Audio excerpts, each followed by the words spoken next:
Hey, what up, guys? So I got some requests from people to go over items in depth a bit more regarding Ryze. So, well, here we are. Okay.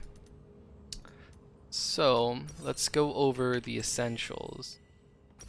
Right now Muramana is viable on Ryze, but in 5 days, right? Muramana is gonna get nerfed and it's gonna be unusable on mages. It's only gonna proc on physical damage, so.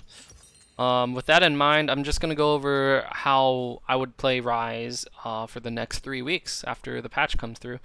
So, I think the best start is still this, because you save on potion gold. You save like 100 gold at least, rather than if you start tier.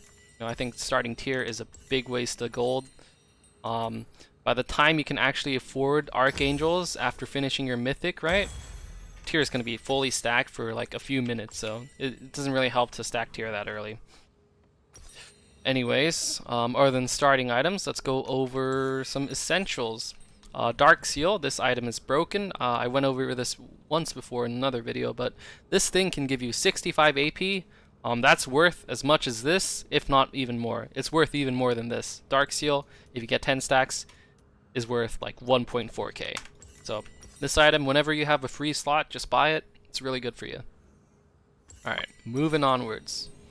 If you're versed like a Zed or a Talon, you can always get this. This is a really strong item right now because of how cheap it is, and it gives you 45 armor. Like, that is crazy.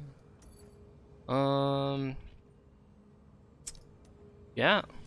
that's mostly it. On your first base, you're going to want to buy tier. So let's say this is your first base right now. You would have this already, right? So on your first base, you'd probably buy something like this, right?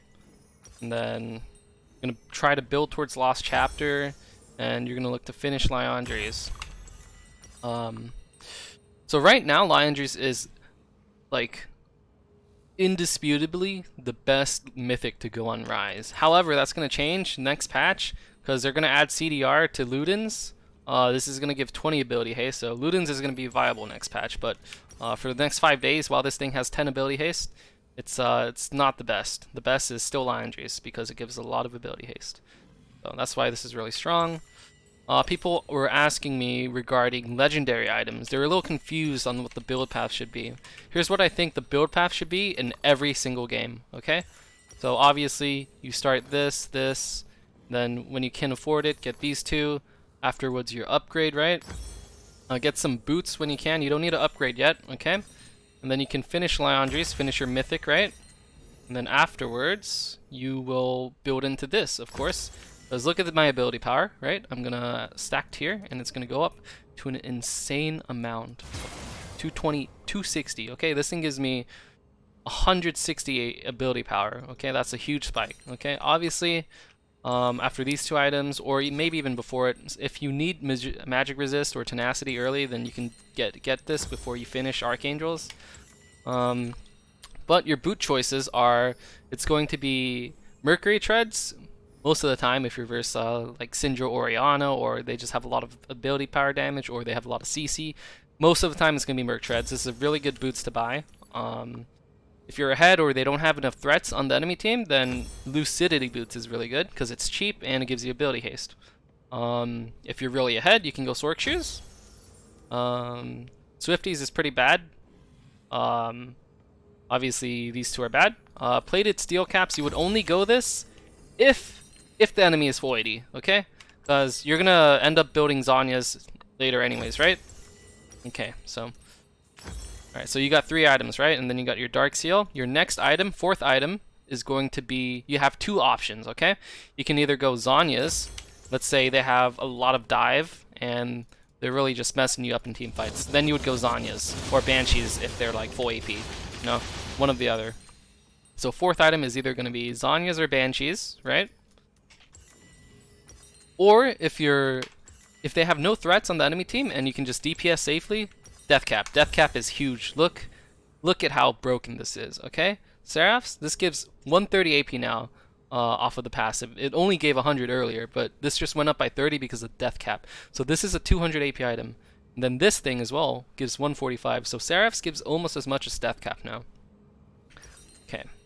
So Fifth item is really dependent on what you bought fourth item. So if you bought Zanya's fourth item, you'd be getting Deathcap now, right? And if you got Deathcap fourth item, then you'd be getting Zanya's now, or Banshees. Really depends on what the enemy team comp is building, right?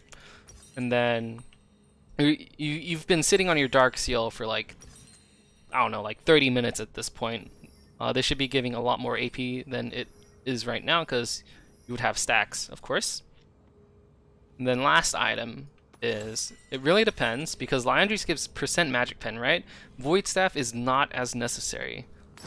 If you can afford it, like if the enemy team is full of squishies or they don't have that many tanks, let's say they only have like 1 or 2 tanks, and you're doing good versus them anyways, then your last item would be Cosmic Drive. This thing is really nutty. Let me show you why. Okay, look at this. 49% CDR, right? And without it, you have 39% CDR. Your E cooldown goes from 1.53 to 1.26. That is pretty crazy. That's like 250 ping you just shaved off. Let's say you have Ionian boots, right? Then even more. It's, look at this, 53% cooldown, dude. That is crazy. Yeah.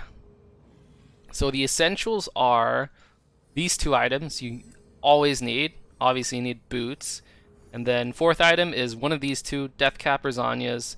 Zanya's really helps you out in team fights. That's why it's really good. And then last item is either going to be Cosmic Drive, so you can, you know, just rapid fire them, or you can get Void Staff. If you're still having difficulty surviving, then you can get Banshees. So if you get both Banshees and Zanya's, like, you should be pretty unkillable. As long as you use your Zanya's like in a smart way, you know. Just make sure you time it right in team fights. But generally, that is the build path for Ryze that you should follow. I end up doing this basically every game. I follow that build path, and I don't really deviate from it, because those are just simply the best items on Ryze. Just to reiterate, look at how much AP this thing gives. 164, and this thing gives 197. That's just crazy on Ryze compared to like other mages and other champions. They don't get nearly as much because of this passive, and Ryze is actual passive, so you get a ton of mana. Just look at this mana. That's why it's pretty broken. Anyways, I hope you guys enjoyed the video. Hopefully you guys know how to build on Ryze now. That's just the clear build path that I think you should follow every game. Anyways, thank you guys all for watching. Bye bye.